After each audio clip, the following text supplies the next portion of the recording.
Hello, Sarasota. What an awesome crowd. Who's excited to be here?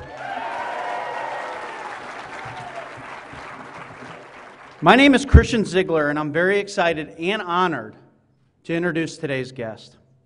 He's only been in Washington for a little over a year, which is a little shocking to me. But already he's taken the lead on so many issues that are important to all of us. Most U.S. senators, they sit in the back row when they get there. They don't speak up. Ted Cruz, different story.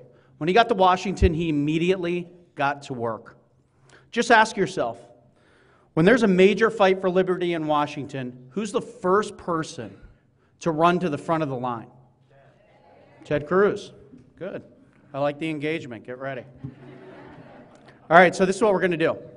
You guys over here on the right side of the room are going to say Ted. I'm being serious. And you guys are going to say Cruz. Okay, let's just practice real quick, real loud as you can. Ready? Ted Cruz!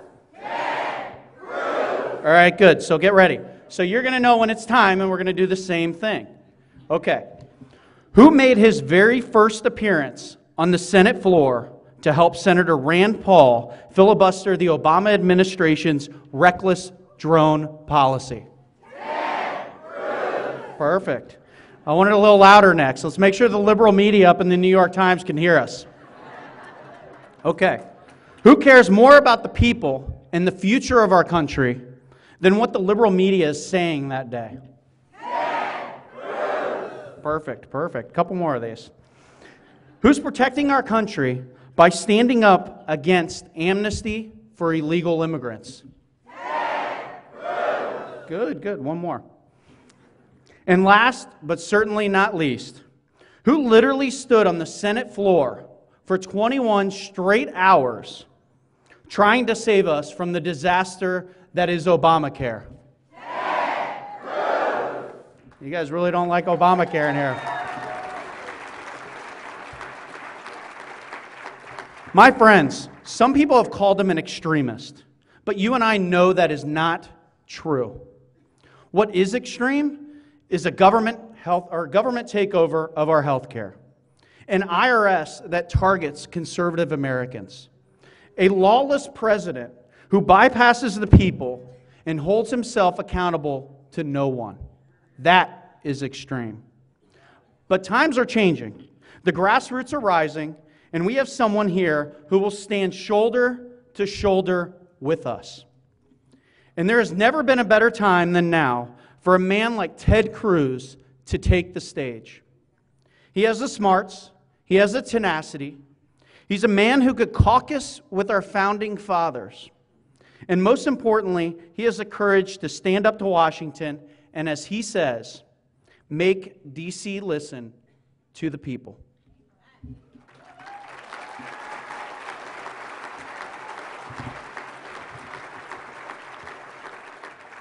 Now, Senator, and he's going to come up in a second, the media has told us that your candor is not always welcome. And I'm sure that you've had some lonely dinners in the Senate dining room. But please know that you are always welcome here with the Republican Party of Sarasota County in the great state of Florida.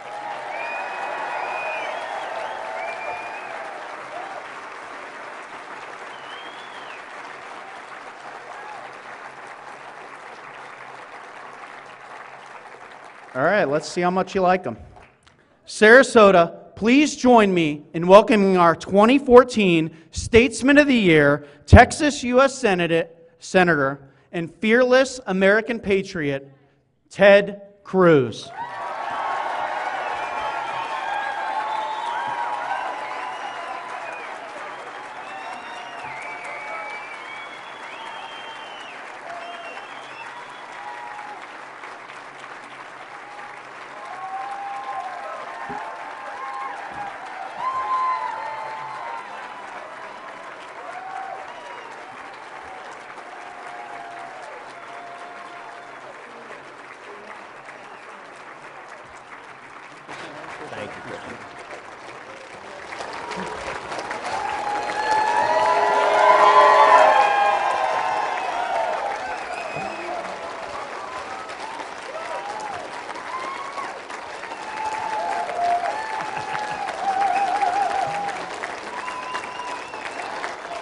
Thank you very much.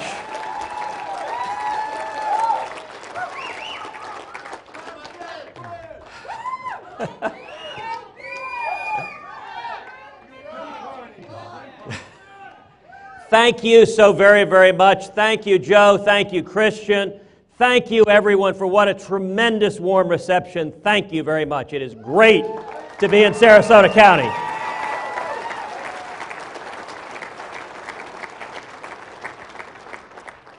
You know, I spent all of last week back in Washington, D.C. So it is great to be back in America.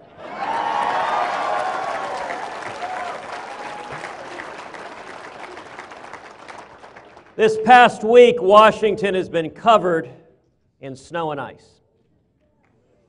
I'm told the week before, President Obama was overheard saying he'd admit Obamacare wasn't working when hell froze over.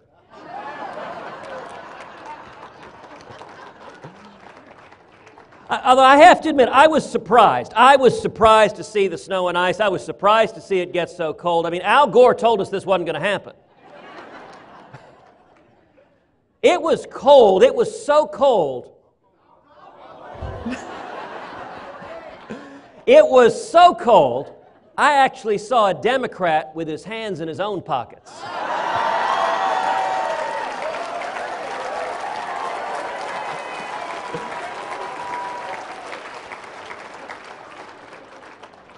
Well, I can promise you this evening, I am going to do my very, very best to try to speak for under 21 hours. But you will know I'm nearing the end if and when I bring out and begin to read The Cat in the Hat. I got to say, 21 hours is a long time. It's a long time. That is almost as long as it takes to sign up on the Obamacare website. You know, I'm thrilled to be here with you. I'm thrilled to have the chance to be down in Florida to visit with you. I'm thrilled so many of you have taken time to come out. The men and women who are here tonight, you're here because you love this country.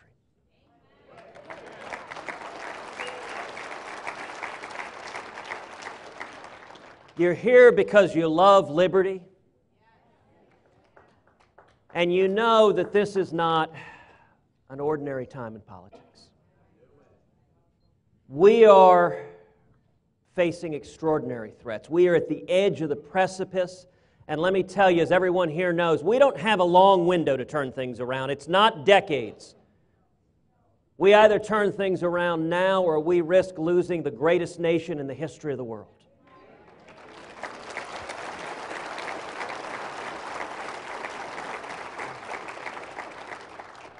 But I come to you tonight with a word of encouragement and exhortation.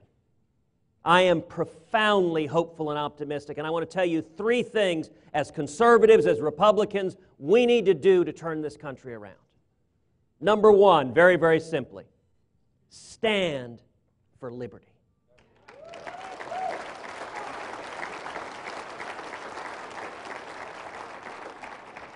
Liberty is under assault like at no time in our nation's history. It seems President Obama is going down the Bill of Rights one at a time, trying to violate each and every one of them. You look at the First Amendment. We have never seen an administration so hostile to religious liberty.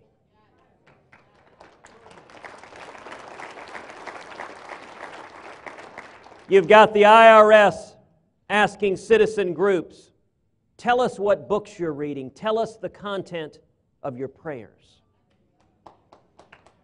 You know what? The federal government has no business asking any Americans the content of our prayers.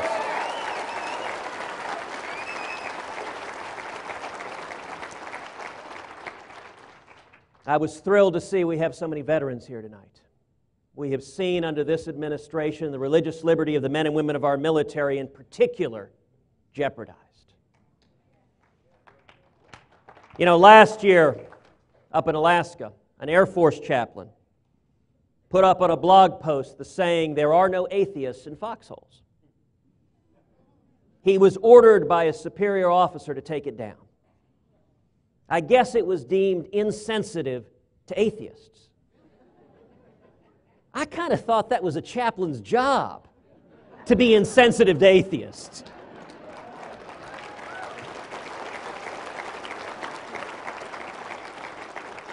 To welcome them into the loving arms of a forgiving God. But you know, it's very interesting. The origins of that phrase, it came from a 1954 speech that President Dwight D. Eisenhower gave to the American Legion.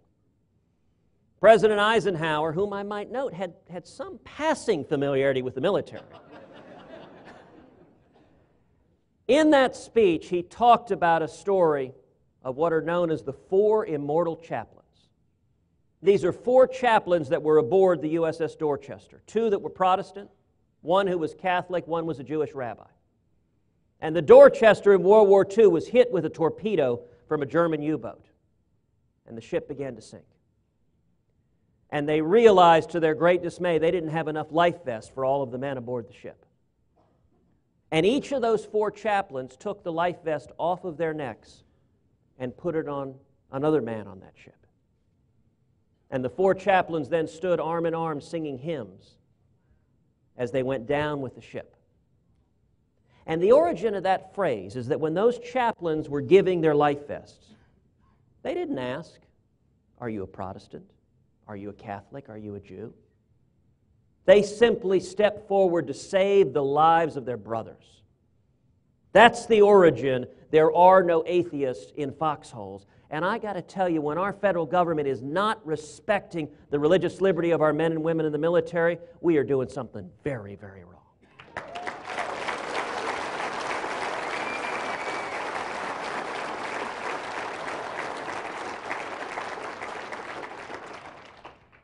You look at the Second Amendment. Vice President Joe Biden. You know the nice thing? You don't need a punchline. You just say his name. Christian, I promise you, try this. The next time you're at a cocktail party, just turn to a group of people and say, "Vice President Joe Biden." They'll crack up laughing. But Vice President Joe Biden said, if anyone attacks your house, just go outside with a double-barreled shotgun and fire both barrels in the air. Which is very, very good advice. If it so happens you're being attacked by a flock of geese.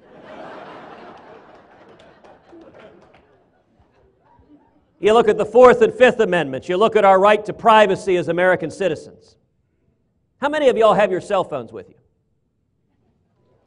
Let me encourage you, please leave your cell phones on. I want to make sure President Obama hears everything we have to say tonight.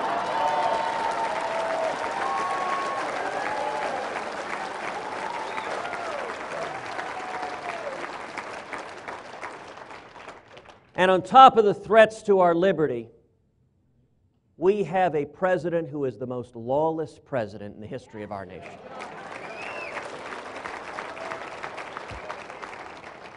Never before have we seen a president who, if he doesn't agree with a federal law, just refuses to enforce it, refuses to obey it. He disagrees with federal immigration laws, he refuses to enforce them. He did the same thing with drug laws, with marriage laws, with welfare laws. If he disagrees with them, the federal government ignores the law. And there is no better example of lawlessness than Obamacare.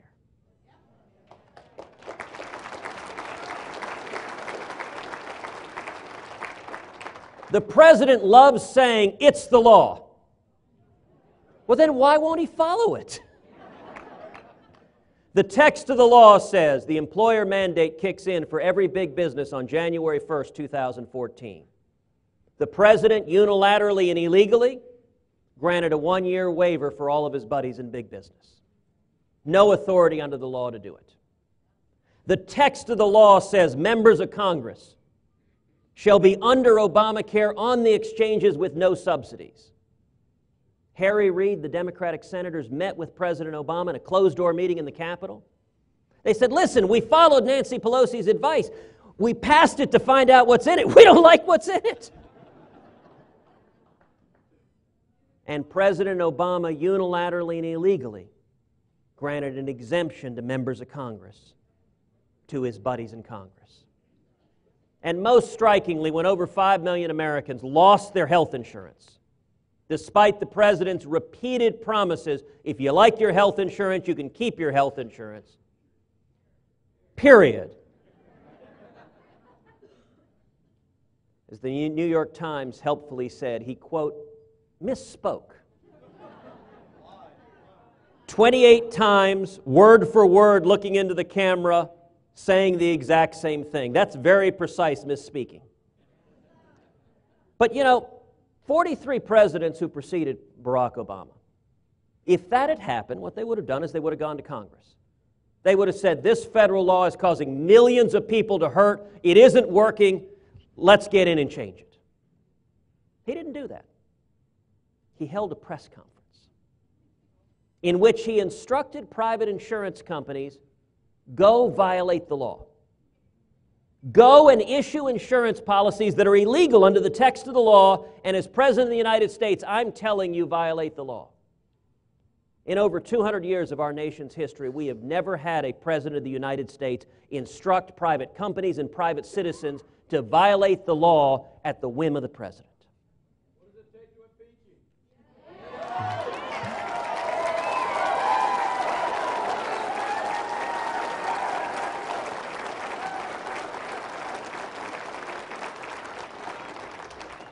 It takes 218 votes in the House of Representatives. But let me ask you something. Where are the Democrats? Where is the media? Look, this should not be a partisan issue. This should trouble everyone, Republican, Democrat, Independent, Libertarian.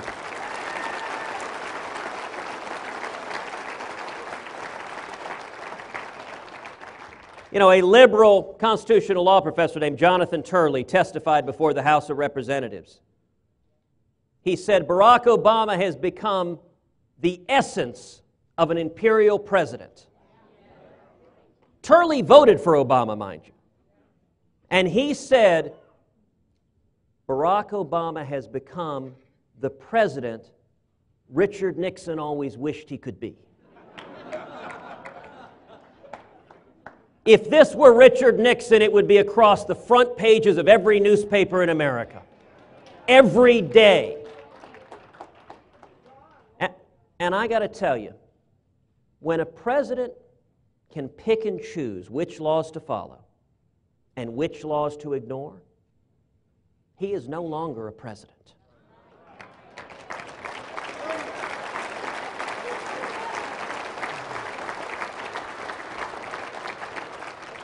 So the first thing we need to do is stand for liberty.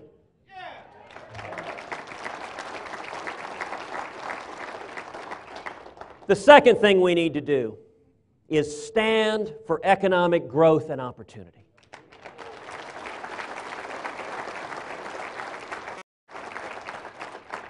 From the day I was elected to the Senate, my number one priority in the U.S. Senate has been restoring jobs and economic growth.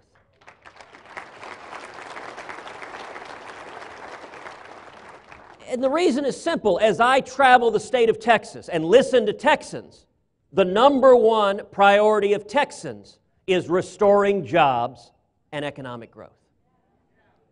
And that's also the number one priority of Floridians and of Americans all across our great nation. You want to know why Congress has a 13% approval rating? It's amazing it's that high.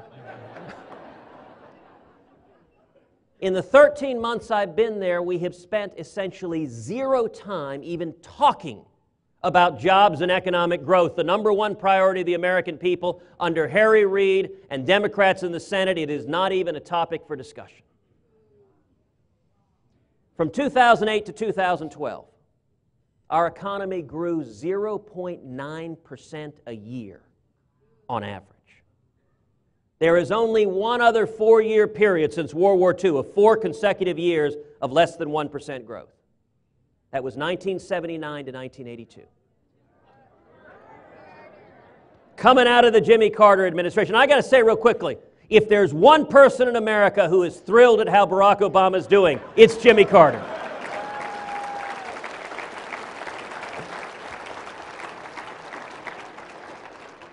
And you know, it speaks volumes that, like the Joe Biden thing, you don't have to tell people why.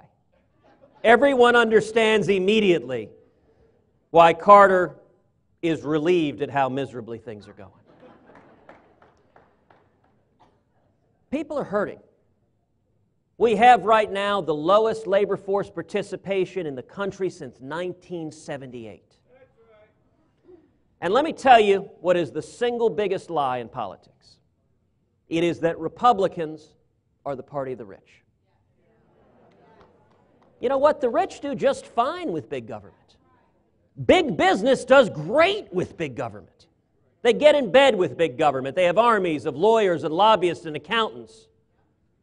Do you know that the top 1%, the millionaires and billionaires the president loves to demagogue, do you know that right now they earn a higher share of our national income than any time since 1928?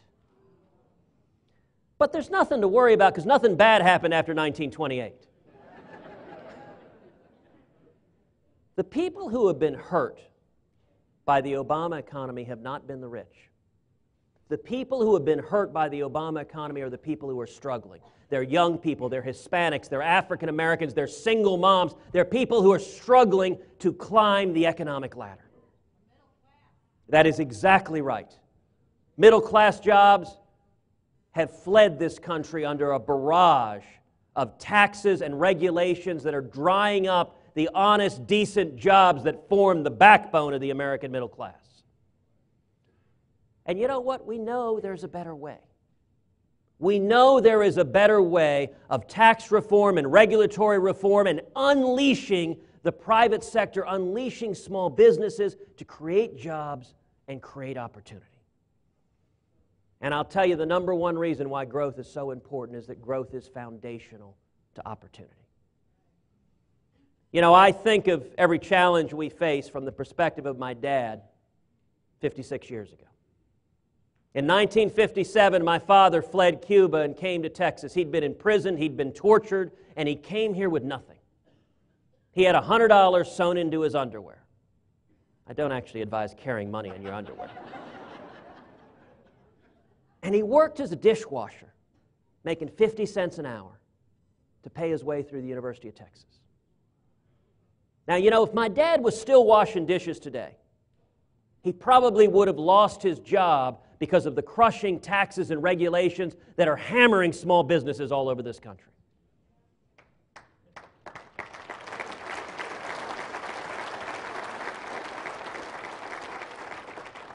If he didn't lose his job, if he was lucky enough to keep it, he almost surely would have had his hours forcibly reduced to 28, 29 hours a week because the threshold for Obamacare is 30 hours a week. And you can't feed your kids on 29 hours a week. You can't pay your way through college on 29 hours a week. And if my dad didn't have that first job washing dishes, he wouldn't have got his second job, which was working as a cook at the same restaurant. And if he didn't get that job, he wouldn't have got his third job, which is working as a teaching assistant at University of Texas teaching math to undergrads. And if he didn't get that job, he wouldn't have gotten his next job as a computer programmer at IBM, and then he wouldn't have been able to get his next job, which was starting a small business with my mom. That all starts with washing dishes at 50 cents an hour.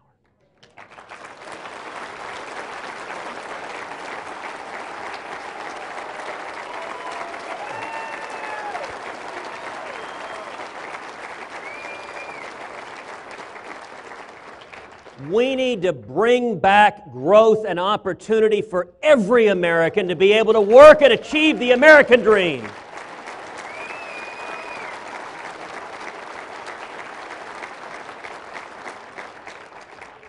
And let me tell you the third thing we need to do to turn this country around. And that is empower the people.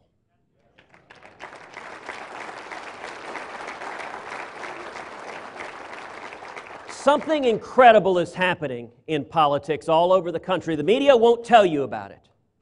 But we are seeing the rise of the grassroots.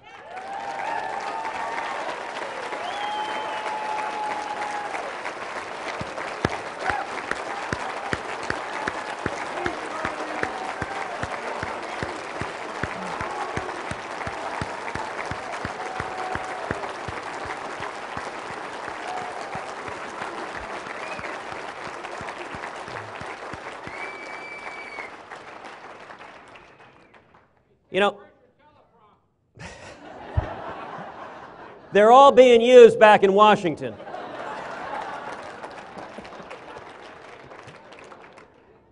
You know, I think back to the first major fight this past year serving in the Senate. I was proud early last year to stand side by side by my friend Senator Rand Paul in his epic filibuster on drones.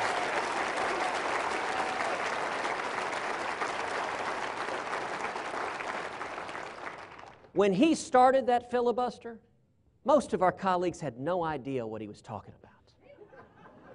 And then something incredible happened, which is that y'all began speaking up. Twitter blew up. The American people began speaking out saying, protect our constitutional rights.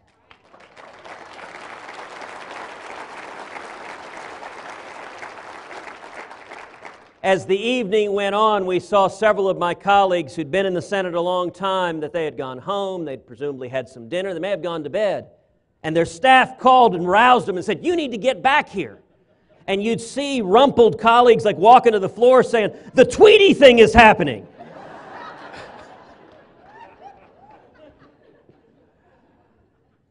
And as a result of the American people rising up, the next day, President Obama was forced to do what he'd refused to do for 3 consecutive weeks, which is admit in writing the Constitution limits the government's ability to target U.S. citizens.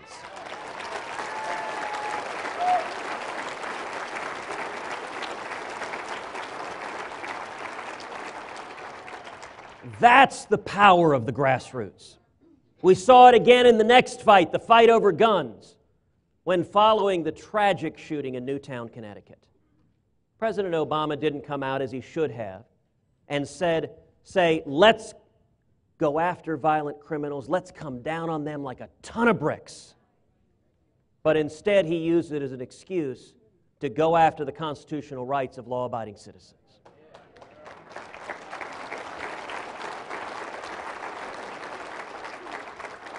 And I got to tell you, conventional wisdom in Washington was this was unstoppable. Those first few Senate lunches, people said, look, this is a tragedy, we got to go along, this can't be stopped, accept it. And then the American people began speaking up. Millions upon millions of men and women across the country lit up the phones, talked to their senators, talked to their congressmen, and they said, stand for our constitutional rights.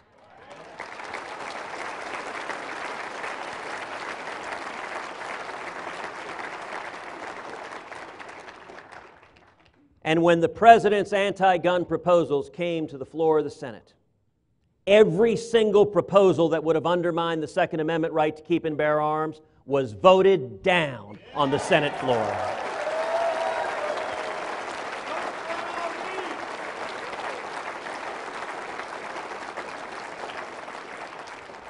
That was y'all's victory. That was the power of the people. And I got to say, it scared the living daylights out of Washington. But let me tell you, liberty is never safer than when politicians are terrified.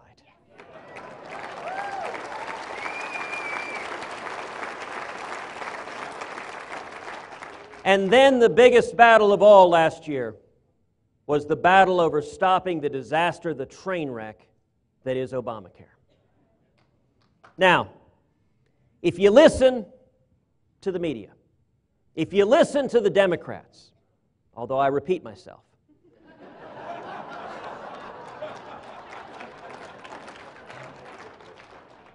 they will tell you that our effort to stop Obamacare did not succeed at all. Really? I'm going to suggest to you the proof is in the pudding. Where are we right now today? Right now today, President Obama is at the lowest approval rating he has ever been in 6 years in office.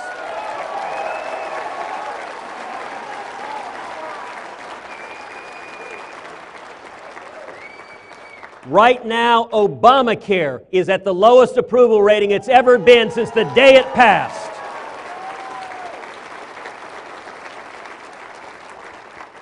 As a result of that fight of millions of Americans who lit up the phone to Capitol Hill, we elevated the debate over the harms of Obamacare, and Obamacare now is plummeting in popularity among young people.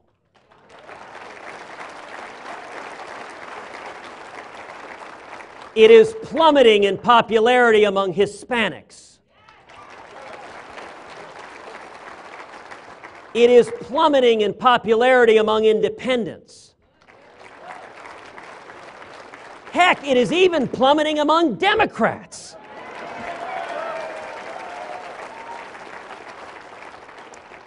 You know, it is often, I think, a very good barometer of where the American people are to watch the late night comics. Last fall, Jay Leno said,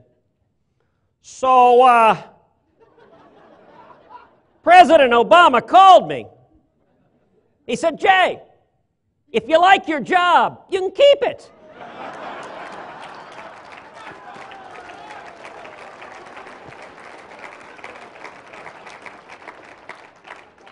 A couple weeks later, Leno went back to the same theme. He said, holidays are coming up. Thanksgiving. You know, the first Thanksgiving, the Pilgrims said to the Indians, if you like your land, you can keep it.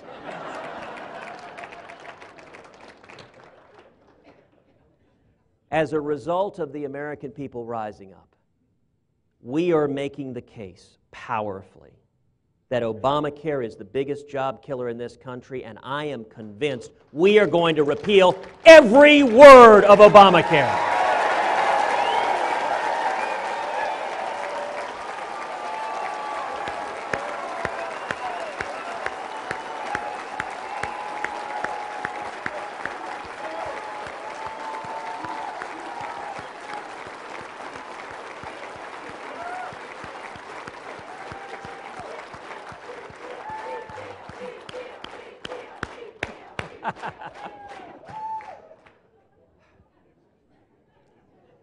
And the way that is going to happen is continuing to empower the grassroots and the American people.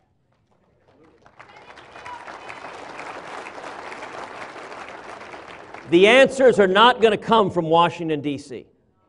They're going to come from the American people. Now, every one of you that had your cell phones before, let me ask you to take out your cell phones and text the word growth to the number 33733.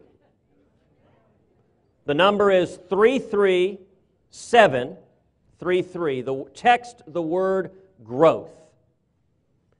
And together, if you text the word growth, we can stand together because the answer is continuing to mobilize millions of Americans to get back to the principles that made this country strong. We are building together across this country a grassroots army to take this country back.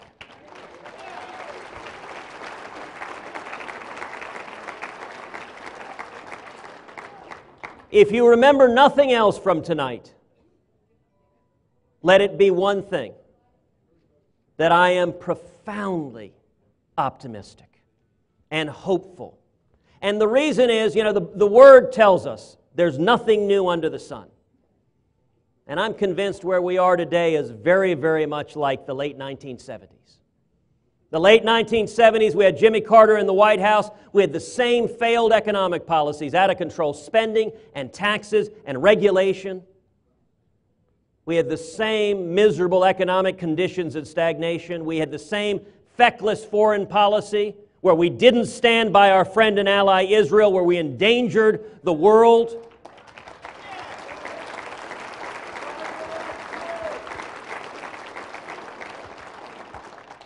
And the President of the United States came on television and told us to accept malaise and to put on a sweater.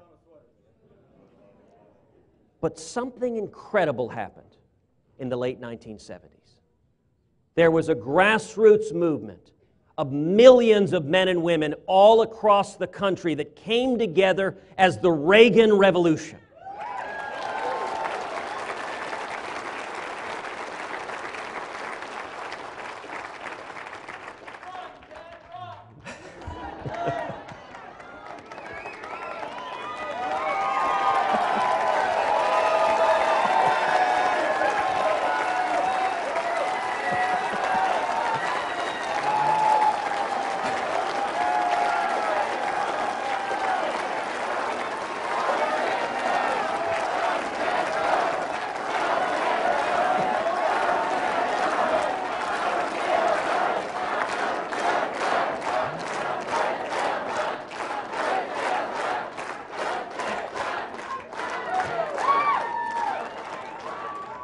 God bless Sarasota County.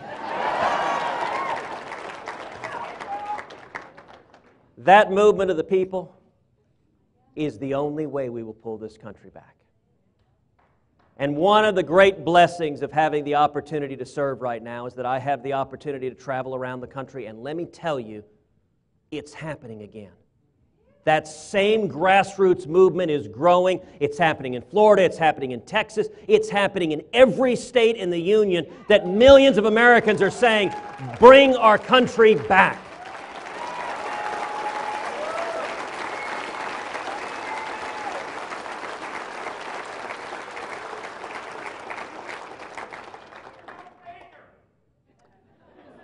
The stakes have never been higher.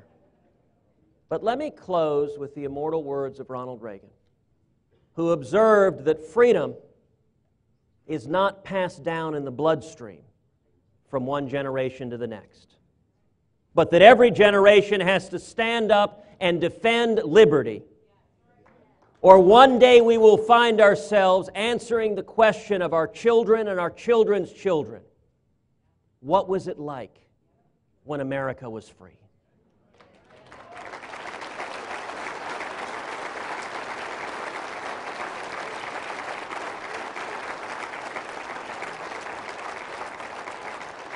The reason every one of you is here tonight, the reason every one of you is standing up and leading in your communities is not a one of us wants to ever have to answer that question.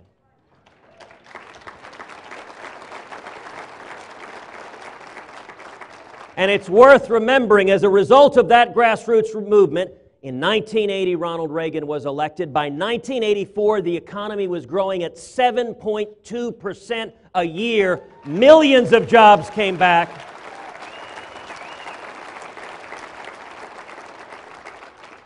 The Soviet Union collapsed and the Berlin Wall was torn to the ground.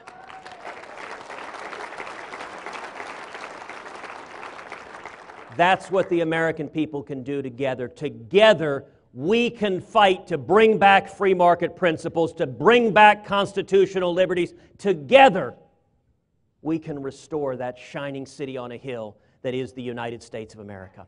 Thank you, and God bless you. Thank you so much, Senator. Awesome. I shook Kennedy's hand. Thank you. Thank you. How about, let's hear it for Senator Ted Cruz, our 2014 Statesman of the Year.